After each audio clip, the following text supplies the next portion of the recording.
नमस्कार मित्रों, आपका भीमा कोचिंग सेंटर में स्वागत है। आज का नया टॉपिक है संधि। तो संधि के विषय में हम चर्चा करेंगे।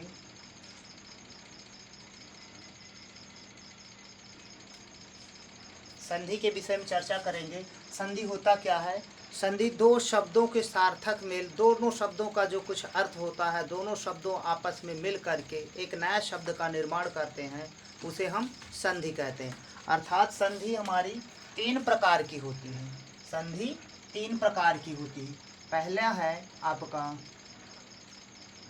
स्वर संधि और दूसरा है व्यंजन संधि, तीसरा है विसर्ग संधि।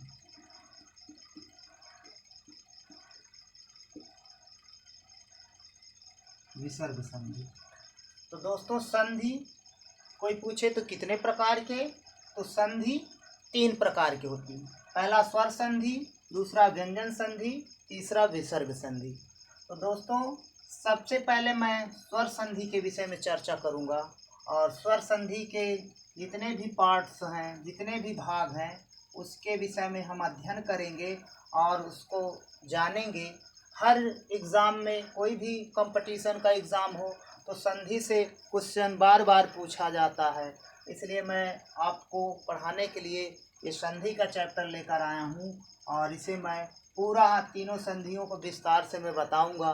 तो आज का टॉपिक आपका स्वर संधि से रहेगा। स्वर संधि को बहुत ही बेहतरीन तरीके से पढ़ाएंगे, ढेर सारे एग्जाम्पल कराएंगे और आप लोग भी इसे खूब अच्छी तरह से अध्ययन करिएगा। दोस्तों, स्वर संधि, अगर हम स्वर संधि की बात करते हैं तो स्वर संधि क्या होता है? अब यहाँ से स्वर संधि वे होता है जिसे हम स्वर संधि, अगर हम कहें जब स्वर स्वर के साथ मेल हो, स्वर स्वर के साथ मेल होता है तो उसे हम स्वर संधि कहते हैं। जब स्वर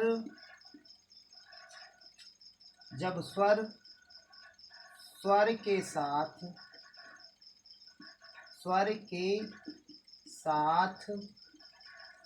तो उसे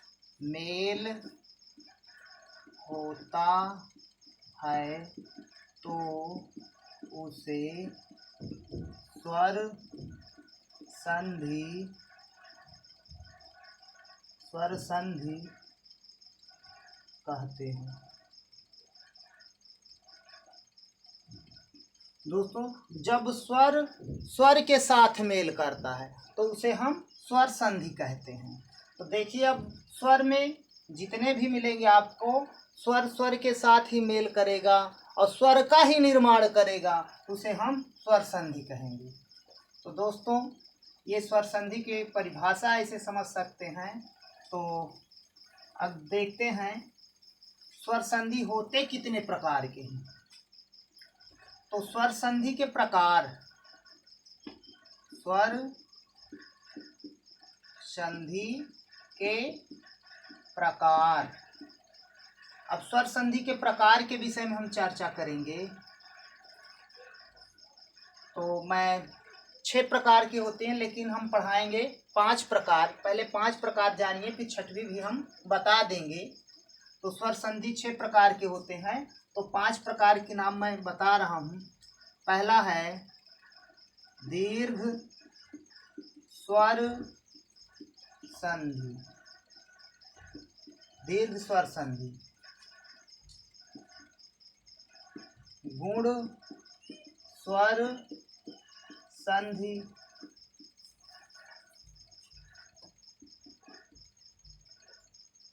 तीसरा है यण स्वर संधि,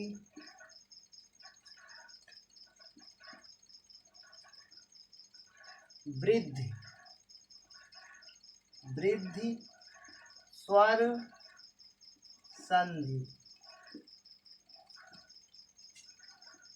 पांचवा है अयादि स्वर संधि। छठवीं पूर्व रूप संधि में आ जाता है, उसे हम बाद में बताएंगे। पहले ये पांचों संधियों को खूब अच्छी तरह से, स्वर संधि की ये पांचों संधियों को खूब अच्छी तरह से अध्ययन करिए, इसी का एग्जाम्पल हम बताएंगे। तो सर्वप्रथम आपका दीर्घ स्वर संधि आता है। आज हम दीर्घ स्वर संधि के विषय में चर्चा करेंगे।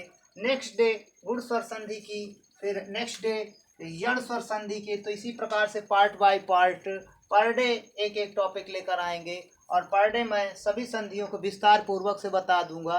तो इसे आप नोट्स कर सकते हैं, और बहुत जल्दी ही बताऊं, क्योंकि वीडियो जो है पूरा एक साथ में बताने में बहुत लॉन्ग हो जाएगी, इसलिए मैं एक एक करके बताएंगे ताकि आप लोगों को खूब अच्छी तरह से समझ में आ जाए। ज़्यादा बड़ी हो जाएगी तो बोर होने लगोगे, इसलिए छोटे छोटे टॉपिक रहेंगे और छोटा छोटा रहेगा, आप लोग खूब अच्छी तरह से अध्ययन कर लेंगे।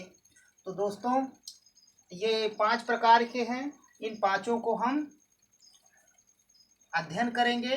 तो आज मैं आप लोगों को पढ़ाऊंगा इसमें से दीर्घ स्वर संधि। तो दोस्तों दीर्घ स्वर संधि के विषय में हम पढ़ेंगे। दोस्तों स्वर संधि को अच संधि भी कहते हैं, अच के अंतर्गत भी आता। स्वर संधि को अच संधि के नाम से भी हम जानते हैं स्वर को। व्यंजन हल संधि के अंतर्गत आता है, हल भी कहते हैं, व्यंजन को हल संधि भी कहते हैं। तो हम स्वर संधि को अच संधि भी कहते हैं। तो ये अच संधि स्वर संधि के प्रकार हैं, और ये आपके 5 प्रकार हैं। छठवीं होती है, छठवीं को अभी हम अध्ययन नहीं करेंगे। तो आप लोगों को ये 5 प्रकार की संधि का अध्ययन अभी करना है। फिलहाल अभी तो मैं ये दीर्घ स्वर संधि के विषय में बात करूंगा, और इसी का ढेर सारा एग्जाम्पल बताऊंगा, जो खूब अच्छी तरह से आप लोगों को समझ में आ जाएगा।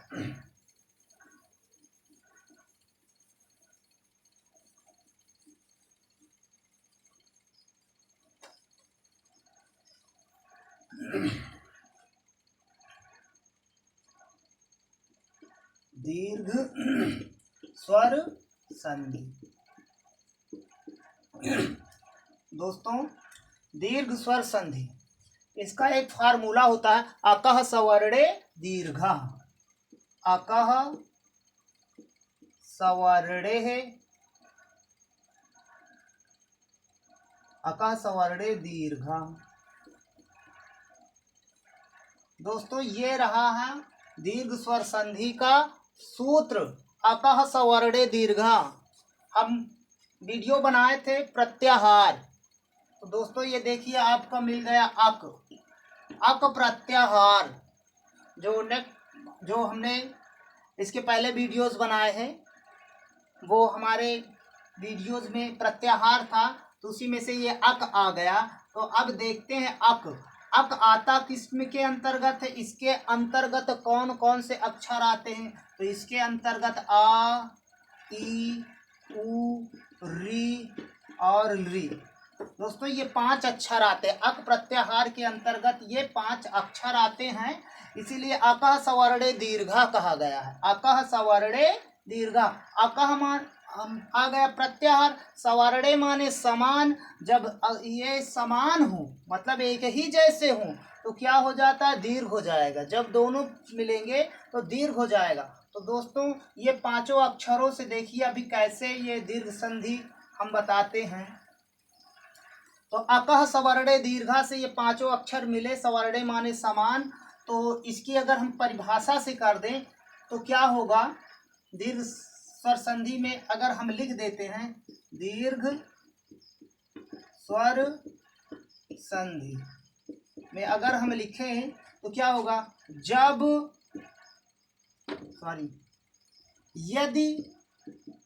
यदि पहले पद के अंत में, यदि पहले पद या शब्द, यदि पहले पद के अंत में ह्रस्व या दीर्घ, ह्रस्व माने छोटा, दीर्घ माने बड़ा, ह्रस्व या दीर्घ आ, ई, उ, री री आए। यदि पहले पद के अंत में ह्रस्व या दीर्घ आ ई उ री आए तथा दूसरे पद के शुरू में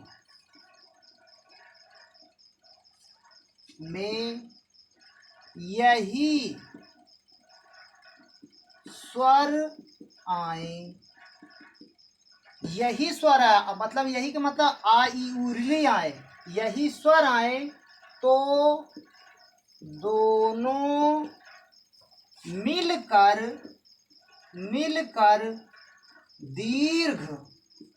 दीर्घ हो जाता है।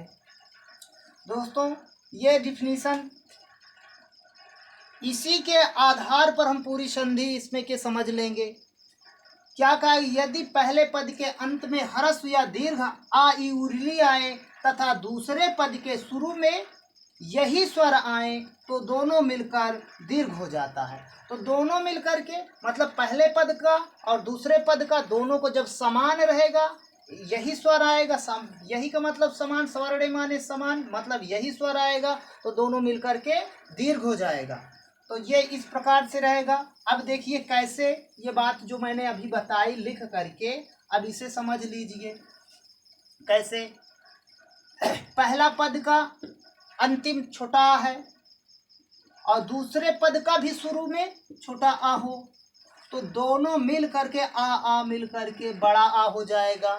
ये पहले पद का अंत में छोटा आ होना चाहिए, दूसरे पद में भी छोटा आ हो, अर्थात पहले पद में छोटा या बड़ा आ हो, इधर भी कोई ये जरूरी नहीं कि इधर छोटा है इधर बड़ा हो सकता है, इधर भी छोटा फिर भी मिल करके बड़ा, दोनों तरफ भी बड़ा आ रहेगा फिर भी बड़ा आ होगा। अगर इधर बड़ा है इधर छोटा है तो भी आपका बड़ा आ ही बनेगा। तो कहने का मतलब है आ होना चाहिए, दोनों पद में आ होना चाहिए, चाहे पहले पद का अंतिम ले लो और दूसरे पद का शुरू ले लो, आ होगा तो बड़ा आ होगा। और ई पहले पद के अंत में ई हो, दूसरे पद के शुरू में भी ई हो तो मिलकर के बड़ी ई होगा। चाहे दोनों तरफ बड़ी बड़ी रहेगा तो भी बड़ी ई होगा, छोटी छोटी रहेगा तो भी बड़ी ई होगा। उ तो ये बड़ा उ बनेगा। रिस, दोनों पद में रिस होगा तो ये बड़ी रिस बन जाएगी। री, दोनों तरफ री हो तो बड़ी री। दोस्तों बड़ी री तो होता नहीं है। अब यहाँ हम कह देंगे अब बड़ी री कैसे लिखेंगे, तो बड़ी री नहीं होता है, संस्कृत में बड़ी री नहीं होता बल्कि वही बड़ी रिस ही हो जाता है, क्योंकि रिस का दीर्घ होता है लेकिन री का दीर्घ नहीं होता है। तो इसलिए री का ये उच्चारण स्वर में यही री का ही उच्चारण कराता है, रिस का ही बड़ी रिस हो सकता है, क्योंकि री का रिस छोटी री का बड़ी री होता है लेकिन री का दीर्घ नहीं होता है। तो दोस्तों इस प्रकार से दोनों पद में, ये पहले पद का अंतिम है, ये दूसरे पद का शुरू है, दोनों में आपस मतलब उ है, री है, री है, ई है, आ है, तो दोनों मिलकर के दीर्घ होगा क्रमशः बड़ा आ बड़ी ई बड़ा उ बड़ी री और बड़ी री होगा, क्योंकि ये री मिलेगा तो भी री, अब बड़ी री नहीं बड़ी रिश हो जाता है, बड़ी रिश, क्योंकि इसका री का दीर्घ नहीं होता। ये चीज़ बहुत ध्यान में रखना, क्योंकि एग्ज़ाम में टेट सी टेट यू में और यूपी टेट में भी सुपर टेट में भी ये बहुत बार अधिक पूछ लिया करता है कि किसका दीर्घ नहीं होता है, तो इसमें से तमाम दे देता है, तो उसे हम बहुत अच्छी तरह से जानते हैं कि ये री का दीर्घ नहीं होता है, मतलब बड़ी री दे देगा, इसका दीर्घ होगा तो रिस ही होगा। तो दोस्तों ये रहा आपका। अब इसी प्रकार से मैं इसको बताऊंगा, इसके एग्जाम्पल लेकर के सभी का एक एक एग्जाम्पल दो एग्जाम्पल मैं दूंगा, कैसे समझाऊंगा बहुत ही विस्तार से। आप लोग ध्यानपूर्वक पढ़िएगा और वीडियो को लाइक करिएगा। तो जैसे सत्य धन अर्थः। दोस्तों अब देखते हैं, अब कहोगे पहले पद के अंत में आ, अब कहोगे यहाँ आ तो नहीं है, लेकिन ये पता है कि इसमें छोटा आ मिश्रित है, क्योंकि ये आपका व्यंजन है, कोई भी व्यंजन होता है उसमें छोटा आ रहता है। अगर इसमें से हम आ निकाल लेंगे छोटा आ, तो इसमें हलंत लग जाएगा। इधर भी ये आ निकाल लिए, तो देखिए इधर से भी आ निकाल लिए, इधर से भी आ निकाल लिए, हलंत वर्ड हो गया, आधा या हो गया। अब आ मिला तो क्या बन गया, बड़ा आ। अब ये बड़ा आ की मात्रा इसमें लगा देंगे तो ये बन जाएगा सत्यार्थः। इस प्रकार से ये सत्यार्थः हो गया। और देख लीजिए,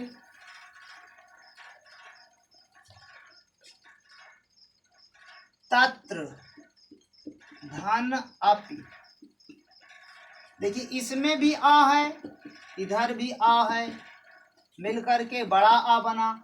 इसे मिला देंगे, ये इसमें से हलंत जब निकाल लेंगे तो हलंत लग जाएगा, आ निकाल लेंगे, और जब इसे फिर से मिलाएंगे तो यहाँ पास में हो जाएगा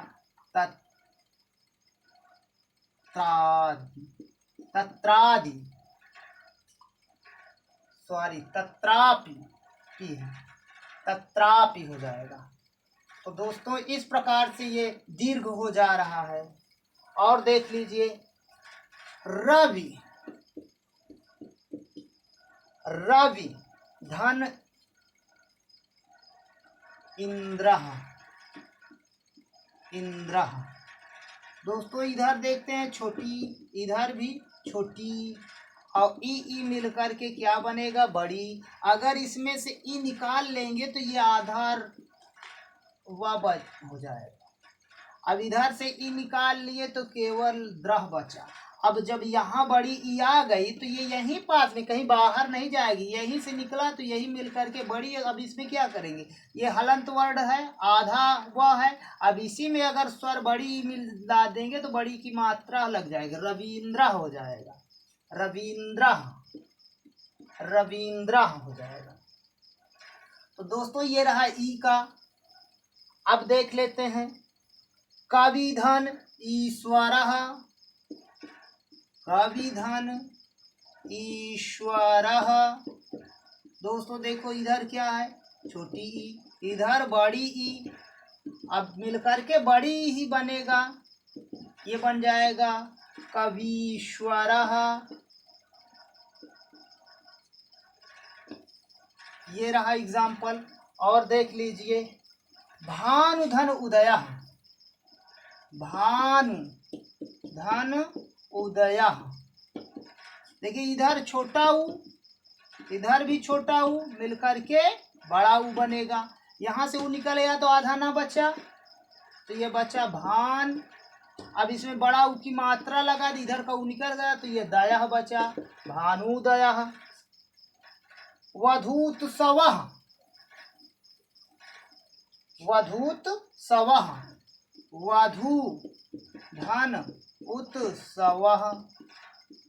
तो इधर क्या है, बड़ा ऊ है, इधर ऊ है, मिलकर के बड़ा ऊ ही बनेगा। अब यहाँ से मिलकर के बन जाएगा ये वधूत्सवः। दोस्तों देखिए ऊ मिलकर के दीर्घ ही हो रहा है, ये दीर्घ संधि के सारे एग्जाम्पल हैं। अब देख लेते हैं, पितृधन ऋणम, पितृधन ऋणम। दोस्तों देखिए यहाँ रिस की मात्रा है, अर्थात रिस है, इधर भी रिस है, मिल करके बड़ी रिस बनेगा, तो ये इस प्रकार से लिखा जाएगा, पितृ, ये रिस दो लग जाए, पितृणम हो जाएगा। ये रहा पितृणम। अब दोस्तों देख लीजिए री वाला, री का किस प्रकार से होता है, री धन ऋकारः, री धन ऋकारः। दोस्तों ये रहा। अब देखिए यहाँ री आ गए, तो इसमें से ये नहीं, ये स्वर स्वयं स्वर ही माना जाता है। अब ये पूरा री निकल आया, इधर कल री निकल आया, ये दोनों मिल करके क्या बनता है, बड़ी रिस बनता है। अब इसको मिला करके बनाएंगे तो ये आपका बड़ी रिस ही लगेगा कहीं नहीं, ये पूरा शुरू में ही रिस बन गया। तो ये आपका इस प्रकार से री कारः हो जाएगा। एक एग्जाम्पल और इसका मैं बता देता हूँ, देख लीजिए। होत्री,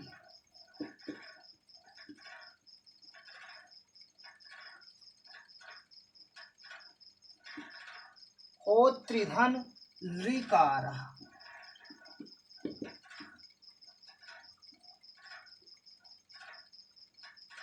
देखिए यहाँ पास में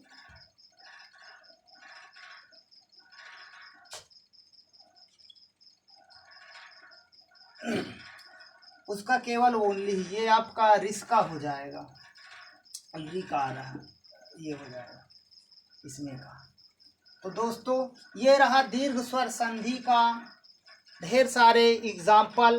तो इसी प्रकार से आप लोग इसका और भी ढेर सारे एग्जाम्पल मिलेंगे, तो आप सदा इसे पहचान सकते हैं कि जब भी उस शब्दों के बीच में दीर्घ बड़ा आ, बड़ी ई, बड़ा ऊ, बड़ी रिस की मात्रा लगी हो तो वहाँ पास में दीर्घ स्वर संधि ही होगा। आंख मूंद करके बिना देखे बिना समझे आप लगा सकते, अगर आपको ये सारा सब कुछ दिखाई दे, बड़ा आ की मात्रा, बड़ी ई का, और दो शब्द हो तभी नहीं चला, बेवजह की कहानी लगा दो। तो ये चीज़ ध्यान से करके इसे पढ़िए। नेक्स्ट डे हम मिलेंगे, यण स्वर संधि के विषय में चर्चा करेंगे। तो दोस्तों अगर वीडियो समझ में आए तो लाइक कमेंट शेयर ज़रूर करें। धन्यवाद।